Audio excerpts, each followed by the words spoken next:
നബിന്റെ പേര് കേട്ട അല്ലാഹുവൻ ഉറക്ക സ്വലാത്ത് ചൊല്ലണം. കൂട്ടുകാരെ, ദിവസം നബി വഴിയോട് നടന്നു വരികയായിരുന്നു.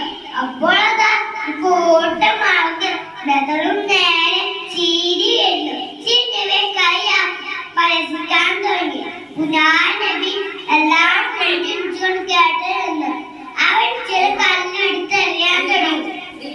കൂട്ടുകാരെ, ഒരു കല്ല് മുത്തി നബി അതാ ലക്ഷ്യമാക്കി വരുന്നു. ആ കല്ല് കരയാൻ തുടങ്ങി. ആകാശവും ഭൂമിയും മാമകളും കല്ലും മരങ്ങളും ഭൂമിയുടെ സർവ്വചരാചരവും ബഹുമാനിക്കുന്ന മുത്തി നബിയുടെ ശരീരം പതിക്കാൻ ബുദ്ധി. ആ കല്ല് പേടിച്ചു. അതാ സംഭവിച്ചു. ഒരു കല്ല് മുത്തി നബിയുടെ